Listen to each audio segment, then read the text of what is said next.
Welcome to Over 40, Fabulous and Pregnant. I am your host, Jamie Massey, and you're listening to episode 98. If you are looking for pregnancy stories of women over 40, you've come to the right place. And today on the show, we have Amanda on to share her IVF pregnancy journey at 45. We have a good one today. And in this show, Amanda shares her fears as a working mom trying again for a second baby after a 12-year gap. Her first spontaneous pregnancy with her son was at 34. She also shares how different her pregnancies and births were between the two. And she also shares her thoughts on the newborn phase and how it affects her. For listener feedback, if you want to share what's going on with you, you can do that in a few ways. You can email me at jamie@over40andfabulous.com. You can send me an email through the website at over40fabulousandpregnant.com/contact us. You can also DM me on Instagram. And since I've been adding these stories to YouTube, you can find me there too. So today we have Jennifer on for listener feedback, and she says, someone sent me your Instagram profile to check out. I'm browsing now. I'm 48, single mother by choice, double donor embryos, and I have a beautiful 7.5-month-old son.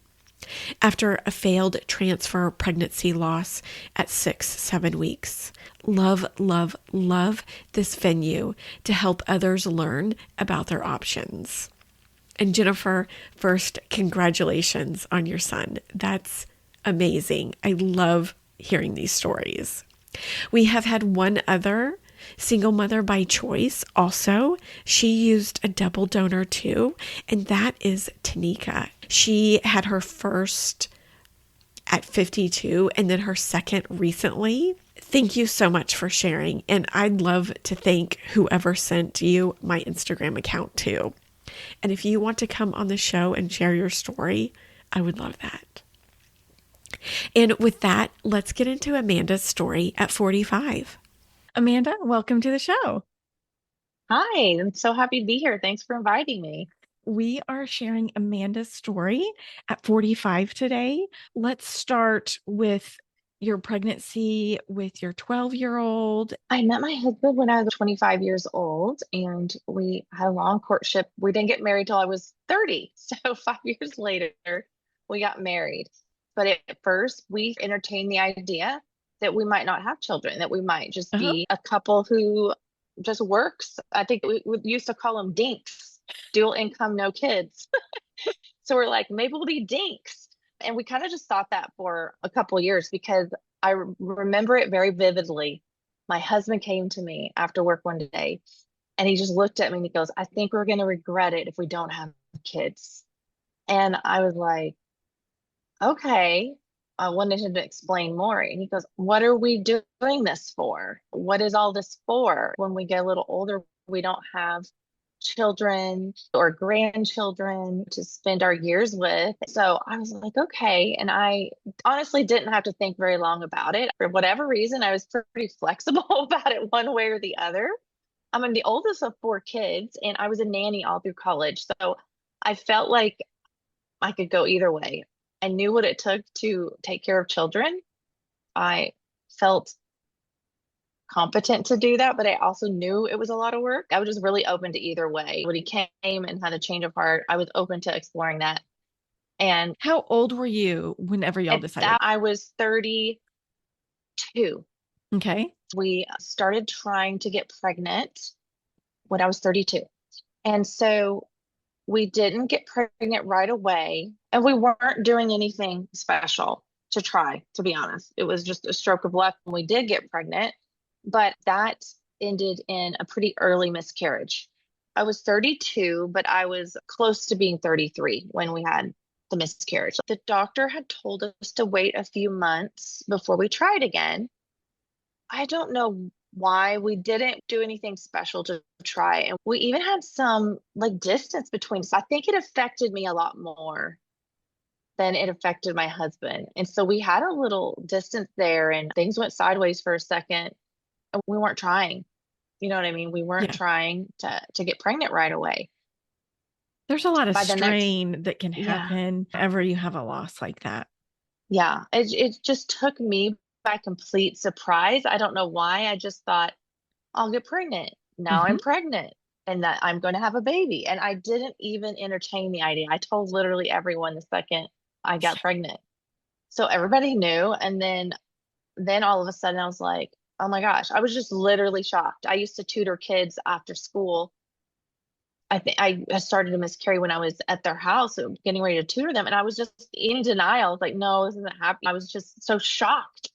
Hmm. I just did not see it coming. And so when I came home to tell my husband about it, he was upset and sympathetic, but like it didn't even hit me until probably a week later. Yeah.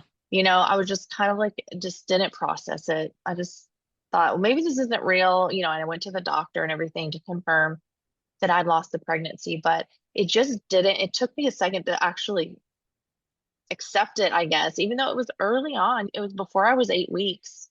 I knew really early too. So I had been pregnant for a few weeks. I knew before I missed my cycle because I think that month I was testing too. So it took me a while to process that, and we didn't try to get pregnant until I turned 33 in January. And then by June, we got pregnant again Hmm. with my son. I was a little more nervous that time because I knew it had happened about 9 months earlier. And a lot of thoughts were coming up like, oh, if I hadn't miscarried, I would be having a baby right now instead of getting a pregnancy test out right now. I was so excited though. So it was buffered. And we did wait to tell people this time though. Hmm. We waited 12 weeks, like Standard the, time. we did all the things since I was 33 and I was going to be 34 when I delivered. I had to see a perinatalogist, like an advanced maternal age. I think it was because they had seen something in my uterus early on, like before the 20-week scan or something. I was at the advanced maternal age, even though I was only going to be 34. They actually literally told me not to Google it. Now, they said, don't Google it because it'll scare you. I was like, okay. And I didn't. For once, I actually listened. And it was something that could have been very serious. So I had to be heavily monitored. They were always checking me all the time. So I had a million sonograms, which I didn't mind because I was like, okay, Yeah. great. I like seeing the sonograms. I did have a lot of vomiting, Oh, starting as late, strangely, starting at like 12 weeks until the end. So I didn't have it at the wow. beginning, which was weird. But Yeah. that was the only symptom that I had. Otherwise, I felt like a prize peach walking down the street. Like I felt fine the whole time. I was walking miles and miles a day. I was just living my life. I didn't have aches. I didn't have pains. I didn't have headaches. I had nothing. I only had the nausea and the vomiting, which is kind of bad. But honestly, I didn't have fatigue. I had nothing with that Nice. pregnancy. So it was a really positive experience, except for the getting sick all the time. But I just got used to that part and didn't I just got used to that. I guess you kind of become a professional vomiter when you're at that point. You know what I mean? That pregnancy went really easily, and now he did come very, very, very, very, very late because I wanted to have him naturally in the hospital. So I didn't want to induce, Hmm. and he just did not want to come out. And so I don't know how they let me go this long, but I do know it was before that big landmark study they did showing that 39 weeks is the sweet spot for induction for outcomes. But Uh-huh. this was before that. That was a 2015 study. So I guess they were probably worried about me pushing it so long, but they let me go until I was 42 and a half weeks before my Wow. child decided to come. And I Uh, was fine. That's the weird thing. I really? was completely comfortable and was okay waiting. Every day I was fine. I was not uncomfortable, and he was almost 9 pounds, and I felt fine. It was very strange. That's amazing. My water had broken the day he was born, and I was in no rush to go to the hospital. I wanted to kind of labor at home a little bit. I was walking the dogs, and it came home. My husband was like, "We have to go to the hospital now." This had been like all day, so we finally went to the hospital, and his birth was fine, although it ended up being unsuccessfully kind of medicated because I had an unsuccessful epidural. So it was kind of halfway natural and halfway not. But the birth went fine. It was a positive experience, except for pain. It was positive, but they wouldn't let me have as many people in the room as I wanted, even though they had told me that I could. I guess at the end, since he was so late, they kind of changed their mind, or there was some Mm. other policy that came into play that I wasn't aware of. And so I was only allowed to have a doula, my husband, and one other person. I literally wanted everybody in there that Who I else did could. you want? I wanted my sister, my best friend, my stepmom, like anybody. I Come on just wanted in. everybody in there. I just thought it would be the more the merrier. They wouldn't let me, so that was a disappointment. But he was born naturally, vaginally, and then we took him home. Nursing was a breeze. He nursed really well, no pain. I nursed him forever till he was almost 2 years old, and Oh, it was wow. great. So that sets the stage for a different pregnancy that I experienced with my daughter 12 years later.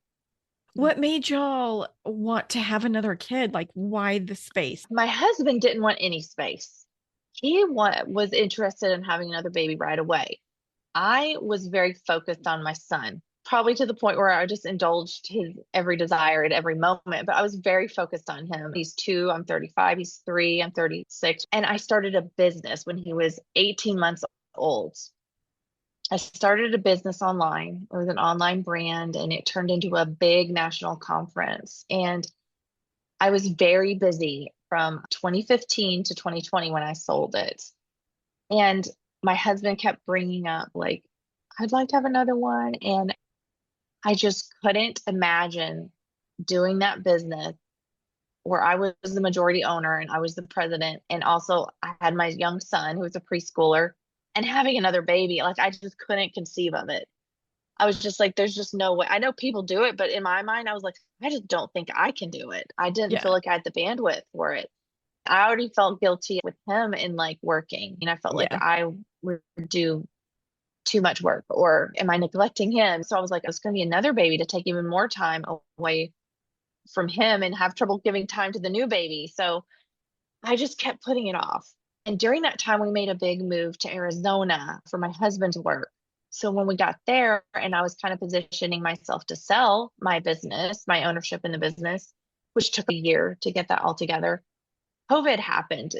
Well, right at the tail end of that. So I had actually taken my IUD out, right? I was probably 38. And now people are going to be saying, well, gosh, you're already getting up there, aren't you? But I didn't even think about it like that. I just thought, oh, maybe we'll get pregnant. I'll take my IUD out. And we're not very good planners or organizers for these kinds of things. So we didn't put any kind of effort into trying. And my husband was under a lot of stress actually, and so was I. So we didn't even have very many opportunities to make it happen. So we didn't get pregnant and COVID hit, and I was like, I'm putting my IUD back in, which is what I did.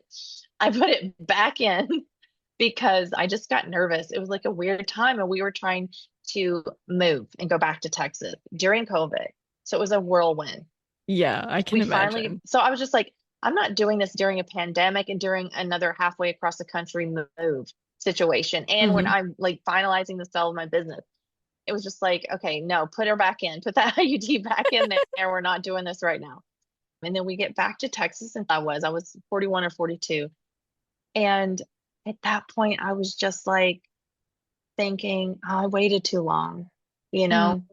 I was like, I think I waited too long. So the ship might have sailed, and I kind of put it in the back of my mind. And my husband would bring it up, but then he had additional concerns that I know not everyone would have, but he is 6 or 7 years older than me. And I was 41 or 42 when we kind of were talking about it a little bit, or he was asking me about it really. I'm like, why are we going to try this? And he was having concerns though, like, oh my gosh, your eggs are old. Like, what if we suffer many miscarriages? Or what if we have babies that don't make it? We spooked ourselves out of it for a little bit. Fast forward a few years later, I'm 44 and a half, I like to say. And I have an epiphany. I realized at this point the ship really has kind of sailed. I think I had a panic moment where I was like, oh my gosh, I'm 44. And if I do want to have another baby, or if I want to even think about it, I have to actually think about it now and like make the decision. Hmm. So that was always, it was a never no. It was like, not right now. No way. This is not the right time. Let's put the IUD back in or whatever it was and like wait. And I'm like, oh my goodness, I'm 44. Like, I probably do need an answer. And I couldn't say the answer was no. I felt like I'm going to regret this if we don't try to make this happen and grow our family. So Hmm. I went to my husband and told him about my epiphany. And he was just like, okay, finally, what should we do? Should we look into adoption? That was his first thing because we're Yeah. like, we're older. Like, what should we? So we did look into adoption actually, because we're still kind of spooked about years of miscarriages, and so we were like, maybe we should do adoption. So we looked into that, and we had a few barriers because of our age. So some of the adoption agencies were honest with us saying that we could be matched with someone, but to not be discouraged if it took a long time because of our age. Oh So they were no. gently saying that someone might not match with us because of our age. You know what I mean? So we Yeah. were like, well, we're burning daylight here. You know what I mean? We're like, we don't want to wait years and years to be even older. So then we thought about embryo adoption. People who have embryos are not going to use, they donate or adopt, I guess in quotes, them Hmm. out. And we looked into that. As we were looking through different people's profiles, my husband was like, why don't we just try? Why don't we go not try naturally because we didn't have the patience for that. We were burning daylight here. Why don't we go to the doctor and see what the actual situation is instead of just guessing about what it is? So that's what we did. We went to a fertility clinic here in the county where we live here in North Texas. I went to three different doctors before I made What my kind final of selection. doctors? So for actual fertility clinic, I Okay. didn't bother Okay. going to my OB to get a referral because I already Okay. knew they would refer me to somebody, when I asked them questions at my age. So I went directly to different fertility clinics and got like a consultation or Hmm. whatever. And then we ended up going with one that was close to us and also who had a very high success rate. And that's really what we looked for. We didn't look for bedside manner. I kind of make a joke about it, which I don't know if it offends anybody, but the clinic that we picked, I nicknamed the baby factory because they had a very high success rate and it was like a well-oiled machine when you Oh, got into their little system. It was like pumping them in and pumping them out and like getting yeah. these moms through here and getting their babies and getting them out. I wouldn't vouch for the bedside manner there, but I made the selection on purpose because I really wanted to get the best chance that we're going to try to have Hmm. another baby with me. So we had our concerns. Can I even carry a baby? So they assured us that I could carry a baby. So I trusted them on that. And we started the process with the doctor. So you went down the path of doing an egg retrieval. Yes. And so we did egg retrieval and we were surprised that we got 10 eggs. That's great. And that was really positive. It was very positive. And we did have four embryos in the end. And we did test them for sex and everything. We did the PGT testing. I can never say those three letters together. We did do the testing because we already had our boy and we did want a girl. And so we were lucky enough to get two of each. So we could have got just had all boys, but we still would have been very happy and over the moon with that. But we were just really lucky to choose from as well. So that's what we Okay. chose. That's awesome. Now, take us through your transfer. Did you prepare Yeah, for it at all? I did. I did. It was almost superstitious the way I prepared for it. So now, did I prepare my body? Maybe, kind of. I was trying to be as healthy as I could. I was eating all the foods they say to eat, the pineapple, the fruits. It seems like it was always fruits that they were telling you to eat, and some of the like minerals and things like that. I was loading up on all of those kind of supplements. But more of what I did to prepare was I almost had like a little shrine on my island. It was like a baby shrine. And so I had a good friend send me flowers several weeks before, and I had flowers and I had the patron saint of, I wish I could remember the patron saint's name. but there's like a I saint of know. IVF or fertility. Yes, And I I got had that the too. little, yes, I had the little Mhm. card and the medallion. I had a special fertility candle. I had pineapples. Like I literally had a little shrine there. And I was just so excited. The transfer part was the most exciting, probably time of my life, to be honest. So I went in starry-eyed and I just can't describe it. Like to this day, it was one of the most positive and most exciting. I just went in all in. Maybe I should have been a little bit more reserved, but I wasn't. I was super excited. That's all I can say. It was just so exciting when it got down to the transfer. So I have actually do have an interesting story about the whole process of me getting approved for my transfer because what had happened was, Approved. yes, because what had happened was something very strange. And so this might be interesting to some people because they had never seen this. And to this day, I was a medical mystery, but we solved it. So we went to start prepping for the transfer and start all the shots and stuff. And they do blood work, they do all the time. So they do blood work, and mine comes back like activated for varicella, which is chicken pox. And I've been feeling unwell, not related to this. I'll spoiler alert, not related to this, but I had told the nurse, oh, I was unwell XYZ days ago, whatever. I don't know why. We were talking about something. And then she gets my blood test back and she goes, well, I think we might have known why you were unwell because you're testing positive for varicella, which is chicken pox. So do you have shingles? And I was like, no, I do not have shingles. I do not have chicken pox. I had a cough. That's not anything to do with those two things. She goes, well, it's definitely there. So you need to come back and test again. So I come back and test again. I have super high numbers for as if I have chicken pox and or varicella. So the reason they do check for that is because if you do have shingles or chicken pox while you're pregnant, it is extremely dangerous to the baby, Okay. extremely dangerous. So they check everybody for that. That's like Mm-hmm. normal thing. But I was just like, I do not have shingles. I knew I didn't have shingles. I didn't have any symptoms, nothing. Okay. So they sent me they're like, we're gonna have to go check it out with. I went to three doctors. I went to my regular doctor, check, do I have shingles? Check me out. No, you don't have shingles.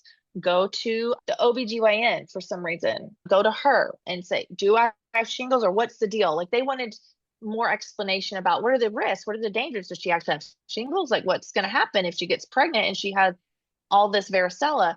So the OBGYN says, oh my gosh, I don't know. I have to refer you to infectious disease expert. So Oh my meanwhile, gosh. we're ticking down the days, and I've already started all the shots.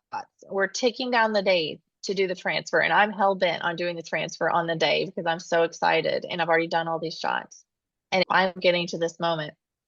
And all the infectious disease doctors are usually very booked up because it's a very, very small specialty. It's not like Sure. they don't have a ton of doctors.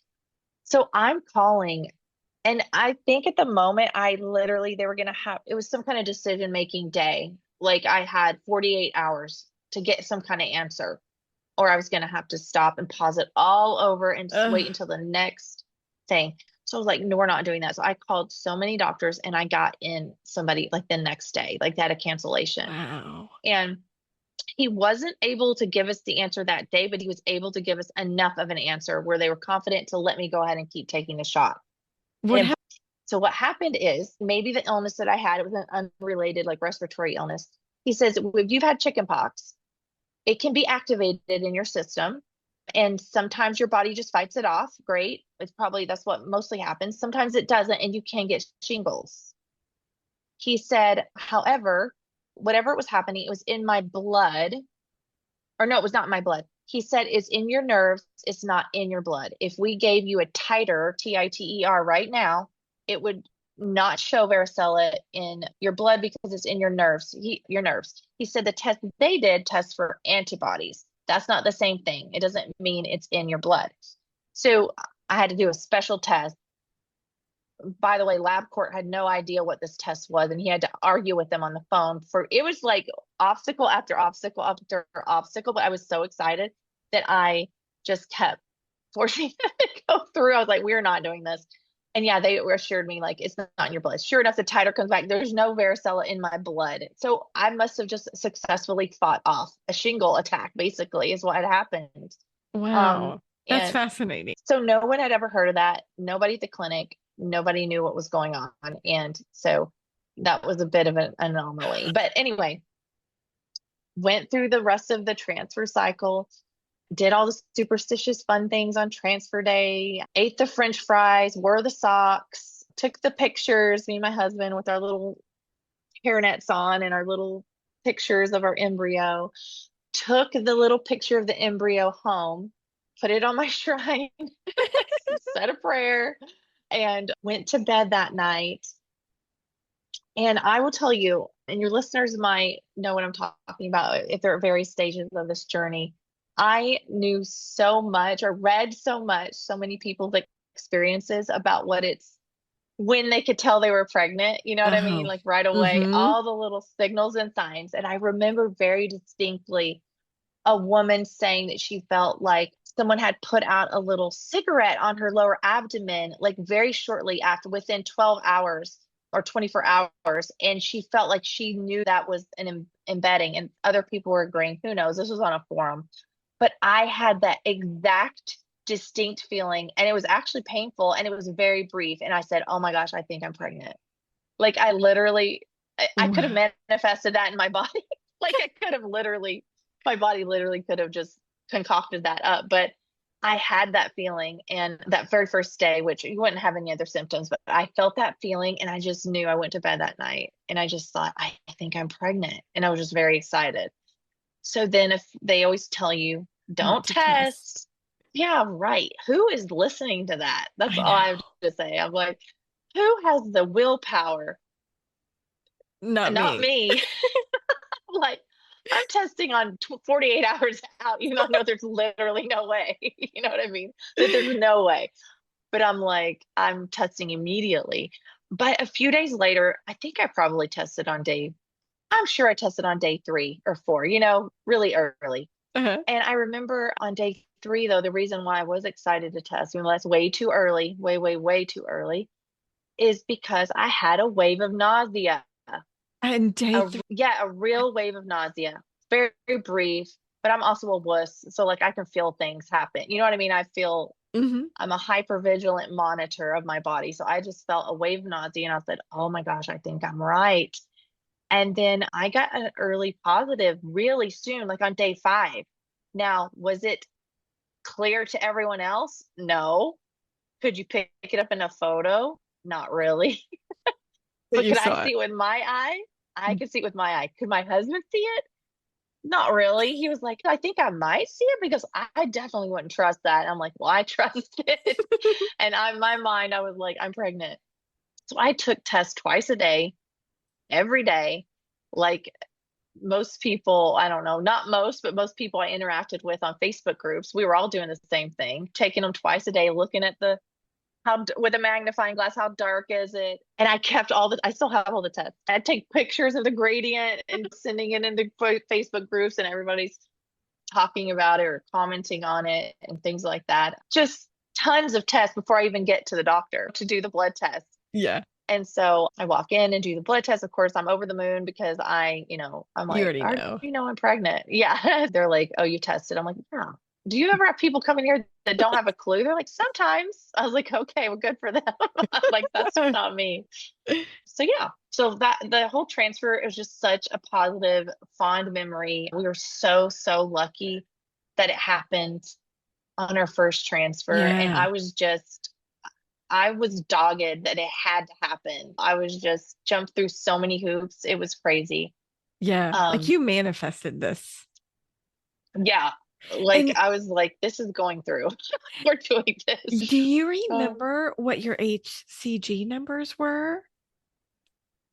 oh my goodness.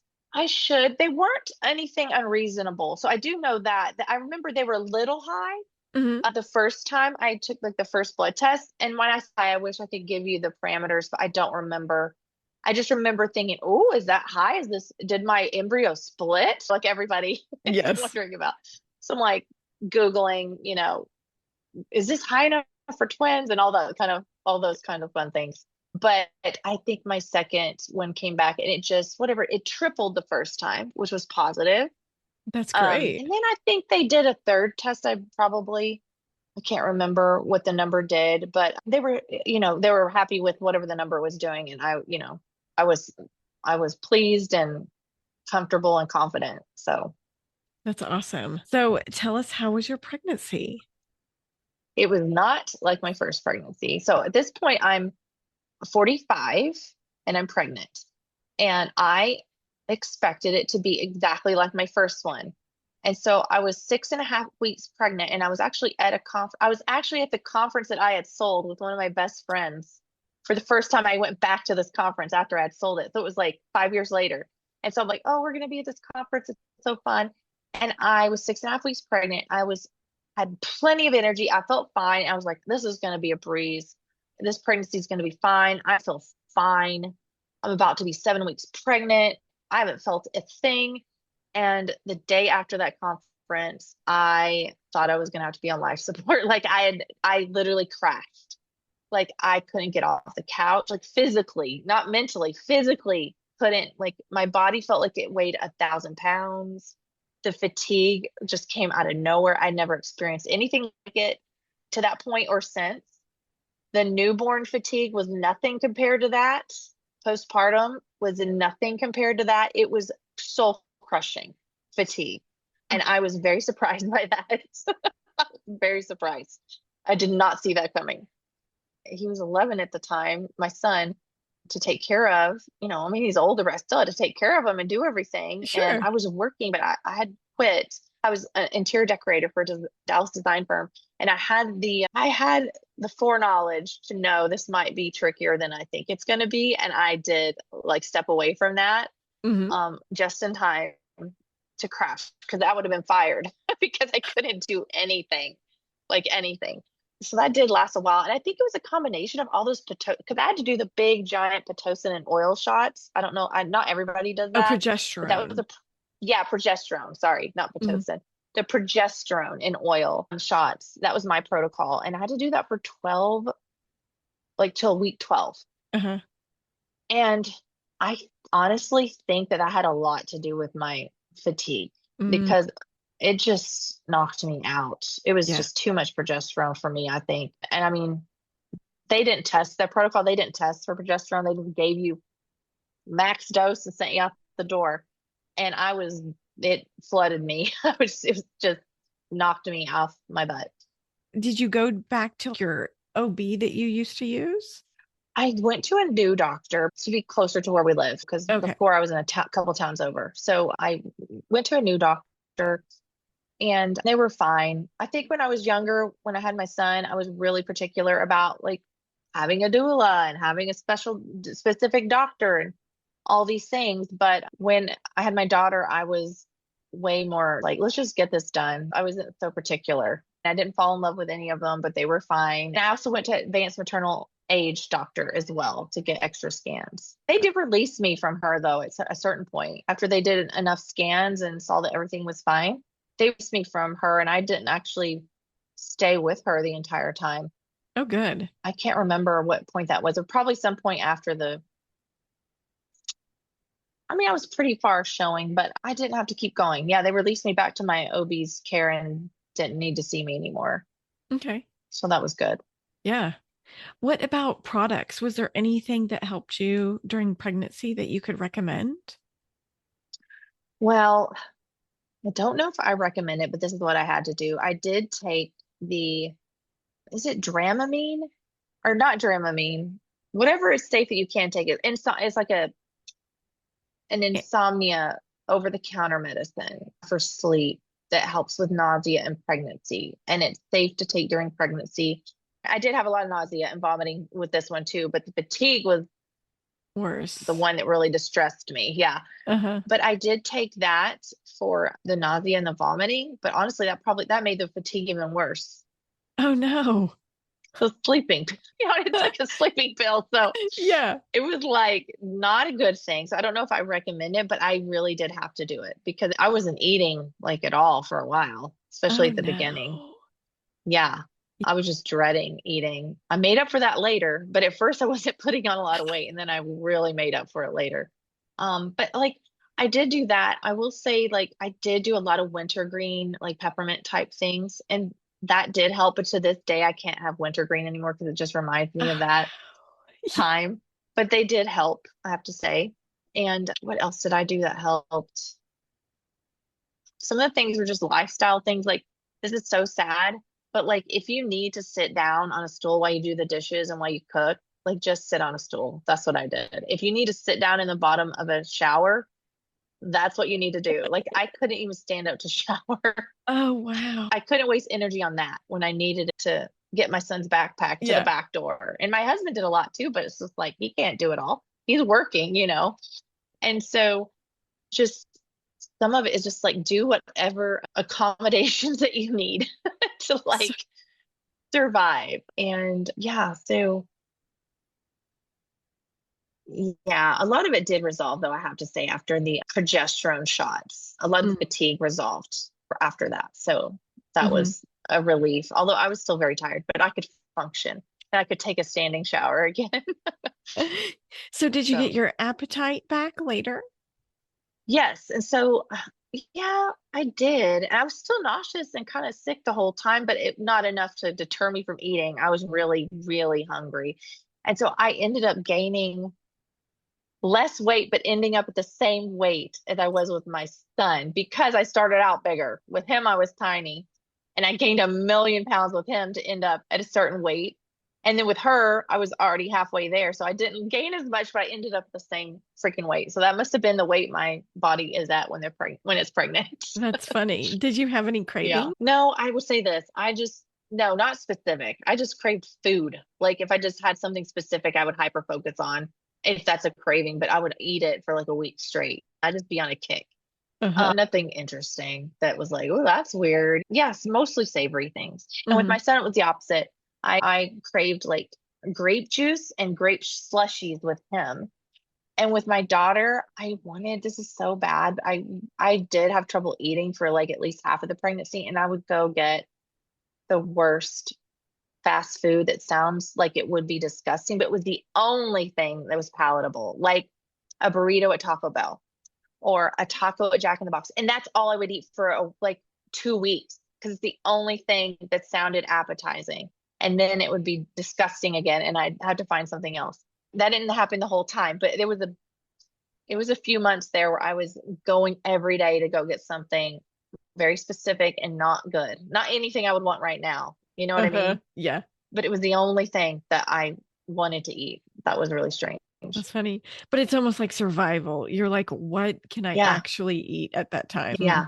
And it's Yeah, just like, I don't even like these, but that's all I wanted. It was just like, I have to. It was the only thing I could eat. that's Yeah, funny. Well, tell us yeah. because your son is 12 now. How did you Mhm. prepare for birth and her arrival?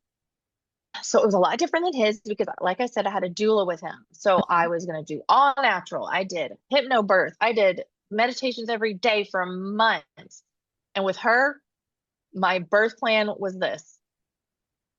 I went into it thinking I would like to have a baby that's alive and me alive too. That was literally the goal. And I had an added one that I said, this time I don't want to be in pain. I wanted to enjoy, spoiler alert, it doesn't go as planned, but I wanted to enjoy the experience and be really present. And that for me, that meant pain relief. With my son, I was not present until like way after he was even there. Like, I don't remember large portions of it at all. Like, it's just, I don't remember things. I was blinded by pain. Like, Uh-huh. it was blinded to the point where I didn't remember with him.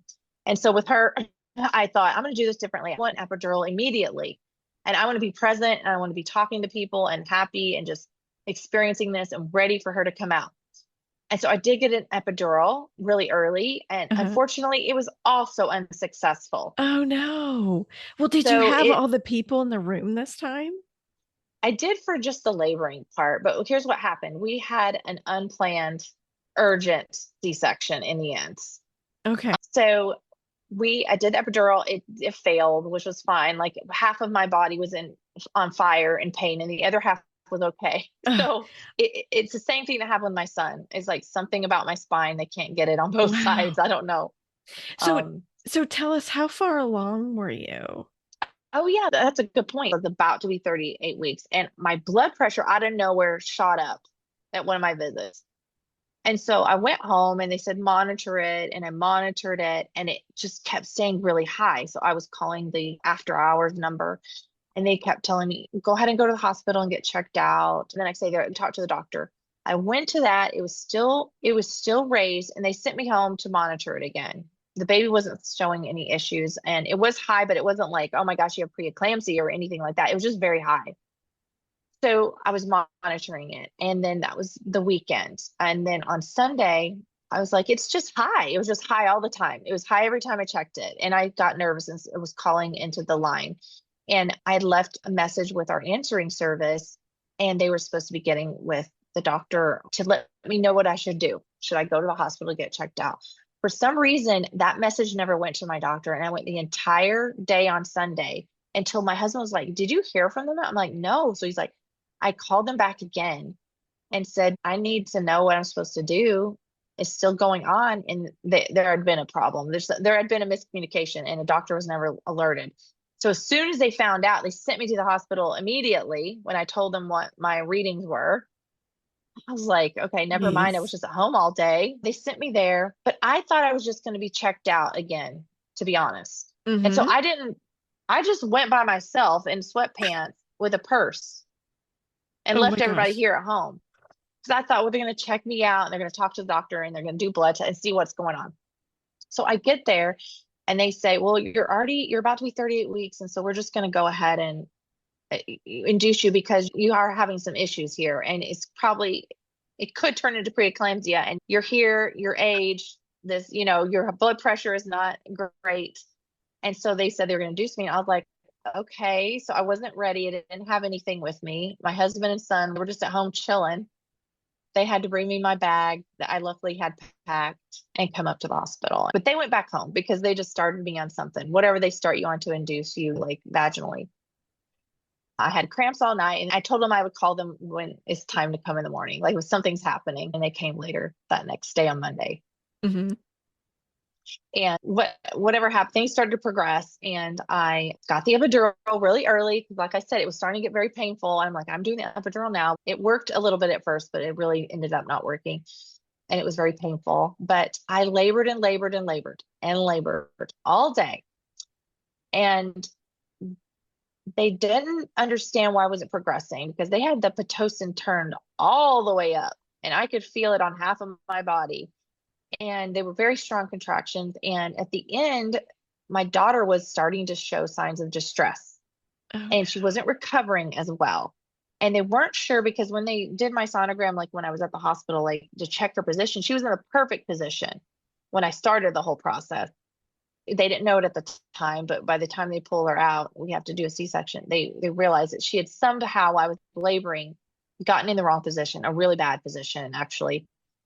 They didn't know that at the time when they recommended the C-section. They're like, we don't know why it's not progressing, but it's getting, you know, we need to get her out now. She's not Mm-hmm. recovering very well. I was very scared because, again, I don't know why I always get caught off guard. I did not prepare myself for that situation. I didn't educate myself on it in any way, what C-sections were like, because I just didn't think I would do one. You had a vaginal one with your first one, so Yeah. of course this one's Yeah. going to be the same. Yeah. I'm just like this. One came out of there, another one's going to come out. I just like, didn't expect it to go that way. So I was very surprised when she came in there and told me that. I would just had fear of having surgery, period, and not knowing what was going on. And, you know, they had turned off all the Pitocin, but I was still contracting and shaking and all those kinds of things. So they got me in there and my epidural was failing. So they had to do something else. I forgot what it is, like a full, like a spinal tap or something, which maybe they do that for everyone. I don't know. But they took my epidural out and they did this other thing where they just inject it directly into your spinal cord and numb you completely. Maybe that's what they always do. I'm not sure. But there was a lot of stress in the actual operating room because they had kept having trouble with my IV. So I had like 4 or 5 different IVs Oh up until that point no. because I don't know what was happening. They weren't working. They were unable to get me stuck. And then once something would start happening, it would come out or start burning and hurting. It wasn't in there like properly, which I never had a problem with that either with my son. I had one IV the whole time. And so we weren't sure, but in the end, she started to put something into my IV that was anesthesia or something. And I screamed because my whole arm started burning. She was like, "What's wrong?" I said, "My arm's burning." She was like, "Okay, something's wrong with this IV. This was a different one." So she's scrambling, trying to get a new IV, and she is sweating bullets. And the doctor keeps asking her, "Are you ready?" Like they're standing there with the tools. "Are you ready?" She's like, 30 more seconds, 10 more seconds. And she just kept saying that over and over again. And she couldn't get it. And I was freaking out. I'm like, what are they going to do if she can't get this IV? Something was going on with my veins. I don't know, because no one could get it. Uh-huh. And so that was another layer of stress because I was just shaking, probably from hormones, but I was just physically shaking on the table. She was wedged in there, bless her, wedged really hard backwards, the wrong direction. Like she Ugh. was being sucked in backwards. She was like sunny side up, transverse, like sideways. And so they had to pop her out, like push on my chest, and I couldn't even breathe. They were pushing so hard, but they got her out. And then I was still scared, but just like completely relieved when she got out. She started crying immediately, and she did not stop crying for 3 hours. Poor thing. I was like, bless her. I think she had a headache. I think she was in pain because she was wedged in there so long because she cried for hours after she came out. But we were so happy that my C-section went great, except for the drama with the IVs and stuff. I went back to my room and did all that fun stuff you have to do with C-section stuff. Yeah. Did you start breastfeeding her? Yeah, I Okay. did. And I started right away, just like I did with my son. She did not have a good latch. It was very painful, but we never really figured out why. Because my son never caused me any pain, but everything was different with her. So I Uh-huh. did have a ton of pain with nursing. And sometimes I was able to figure it out, but it did resolve in the end. I just kept going. And it was just like, I nursed him. So I was just going to nurse her. I just had to do what I had to do. And that's what we did. And how was And your so I have to say this, my C-section recovery was actually easier than my vaginal birth what? recovery. Yes, because my vaginal birth, I don't think went into this, and we don't have to go into too much descriptor, but my uterus pushed him out. I didn't even push him out. My uterus pushed him out way too fast. Things did not just rip, they ripped. Like it took them over an hour to repair me. Wow. And that trauma down, trauma to my skin and all the trauma in that area was so severe. The C-section was way easier to heal from. I will say 1,000%. Wow. With him, it was very painful for a long time. I had so much pain Ah, just because it was just a sensitive area that was vulnerable and not easy to. It seemed having it up here on my stomach, all the trauma, with the scar as the uh-huh. C-section was just easier to manage and protect in some way. And it was way less painful for me. Wow. How So that was surprising. unexpected in a positive way. But yeah, Yeah. the thing I was so afraid of ended up being easier in the end for me to recover from. Yeah. I'm sorry. I think I cut you off about breastfeeding. Oh, Are you still breastfeeding?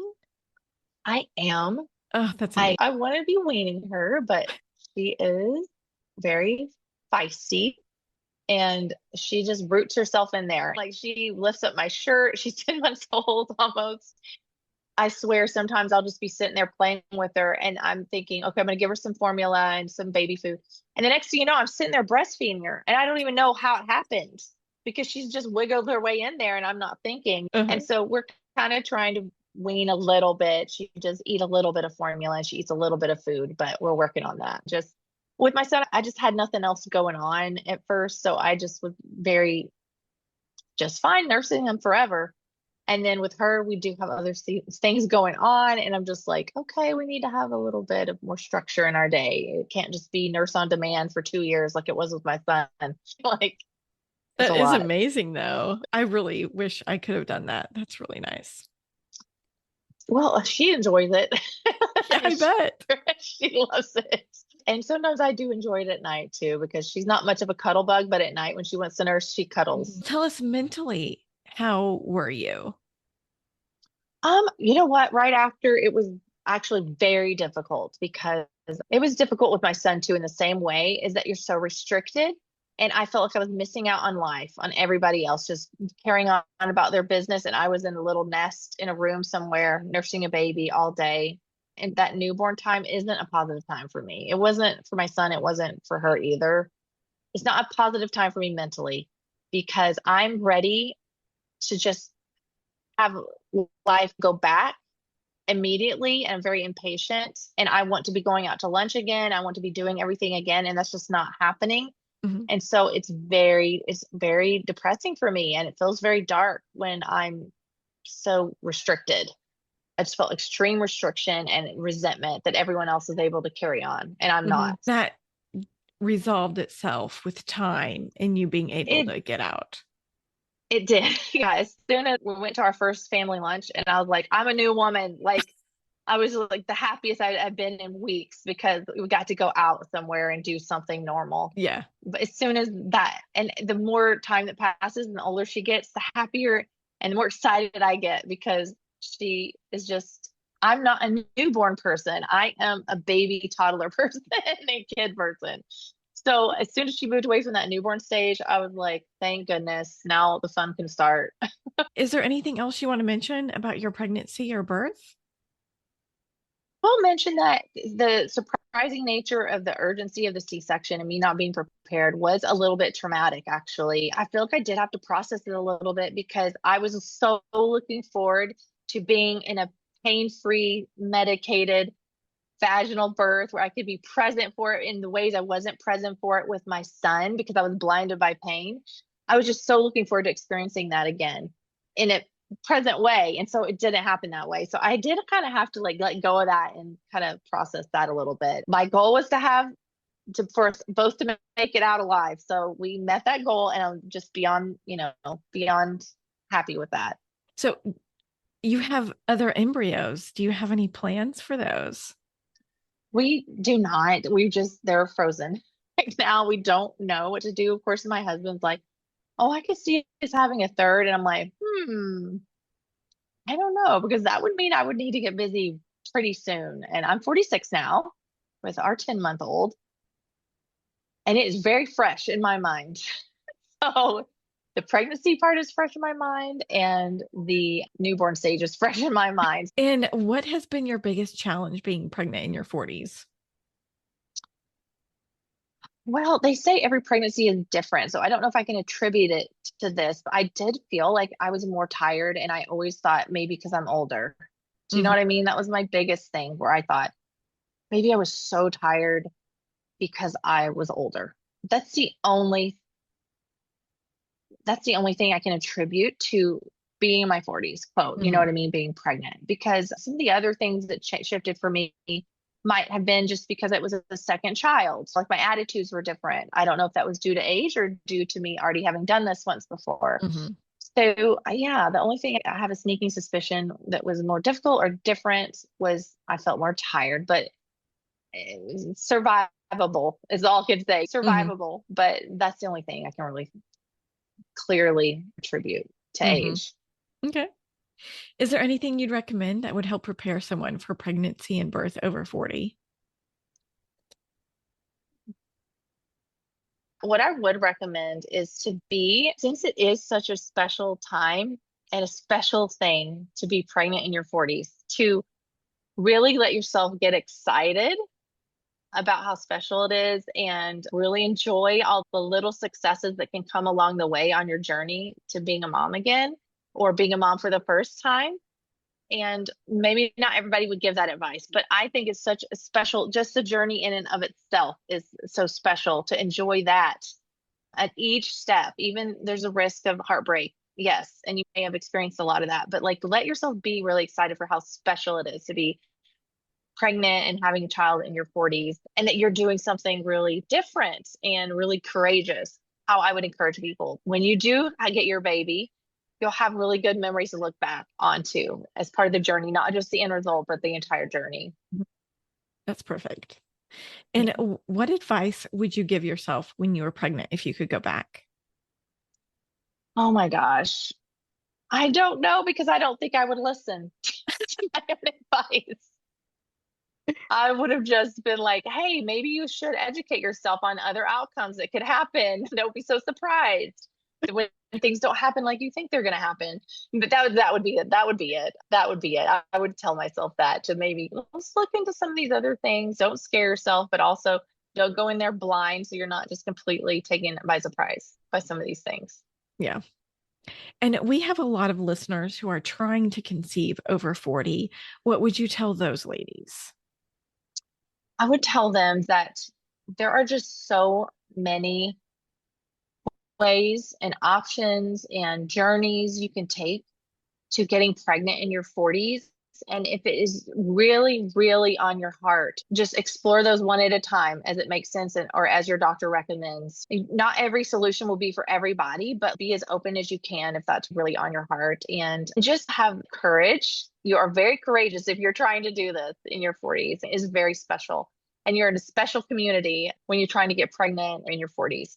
So lean on the community. You can find lots of really special communities online on Instagram and on Facebook, and just know that it's possible and you can see the evidence everywhere, and to keep the faith and keep the courage up and enjoy the process. That's perfect.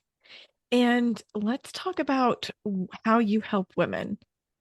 I'm really big into anti-aging, all the things skincare, all the things health and wellness, and living well longer, because we've got these precious little ones to look after for a while longer, and we need to look and feel our tip top best for as long as possible so we can enjoy our lives with our children and be there for all those milestones and all those moments to come. I have a lot of different products that I promote around that and tutorials. People can find me at Amanda.Hooper, and that's Hooper with an H, OOPER.